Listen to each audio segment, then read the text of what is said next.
Isang napakagandang umaga sa atin lahat. Ito na ang sitwasyon ng ating pangunang area. Yung triple 2 natin na 90 days old na sa ngayon. Pula na.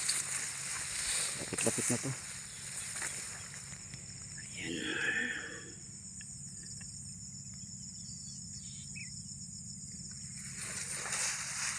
Mga 10 araw lang ang hihintay natin ito. Ayan, ang damage ng hangin. Yung nakakadapa dahil sa malakas na hangin ay medyo green pa. Marami-rami pa ang green. Pero itong hindi na damage ay ano na, pulang-pula na. So hindi na tayo nag-apply pa ng foliar at saka insect repellent dahil paano na to. Naghintay na lang tayo ng 10 araw. Sana wala nang malakas-lakas na hangin at ulan. Kung may ulan man, sana walang samang hangin. Dahil maubos lahat tong palay natin sa kakadapa kung may malakas-lakas na ulan na may dalang hangin, dahil masyadong mabigat na to, dahil may laman hinog na, so mabigat na ang kanilang bunga. Kaya pag may hangin, siguradong makadapa talaga dahil mabigat na ang bunga. Ito yung na-vlog natin noon, ang daming damage sa napakalakas na hangin, may dalang ulan. Ayan, matagal nakahinog dahil ayan,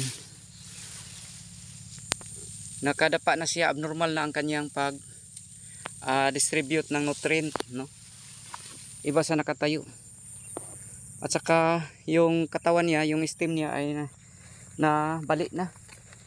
Kaya mahihirapan ang bunga sa pag-develop.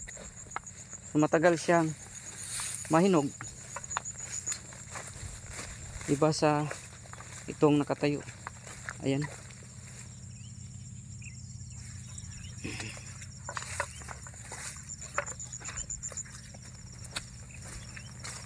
Sana lang walang malakas na ulan at may dalang hangin upang hindi na ito maubos lahat, makadapa.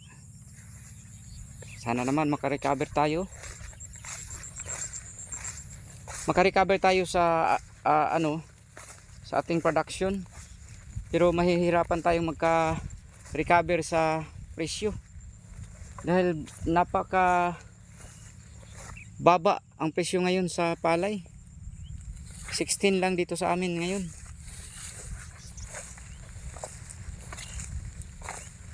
Hindi naman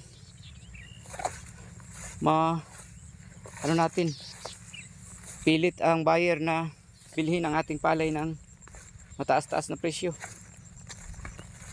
Dahil yan ang mga buyer natin dito, yung mga local buyer natin ay nagdepende lang po sa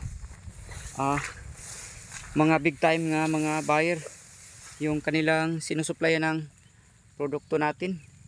So mag-agad sila, no?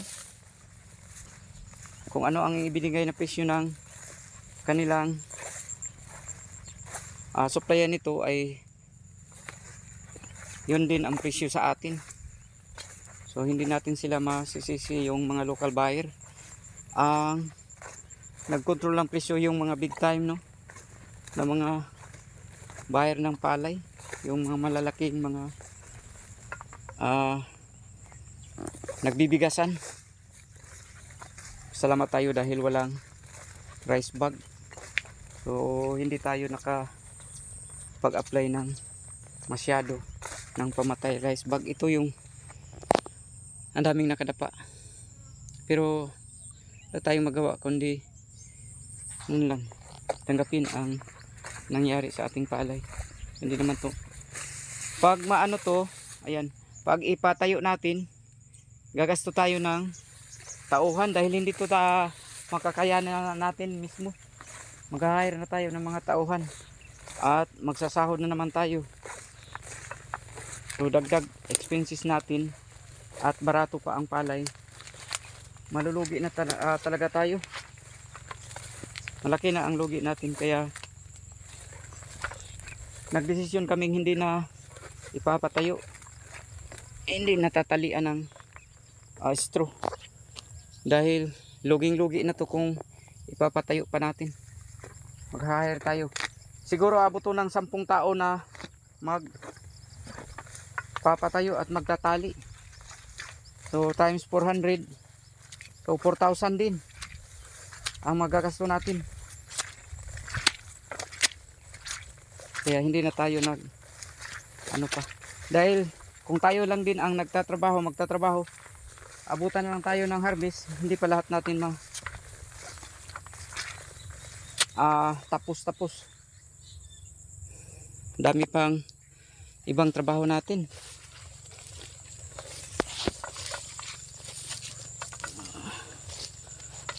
Ganito talaga sa palayan. Tawag sa amin sa Bisaya, siyat dili. Pero advantage pa rin. Advantage sa ating palay sa ngayon dahil hindi nagka-army worm at walang rice bug. So advantage pa rin sa ngayon na cropping. Problema lang natin yung natural calamity. Hindi talaga yan mapigilan natin. So pag yan na ang umaatake sa ating tanim, wala na tayong magagawa. Baha, hangin, bagyo. So, pero kung mga sakit, mga dangan, mga insekto na aatake, natin makontrol. Pero pag natural calamity na wala tayong magagawa. Ito na. 90 days old. Pulang-pula na.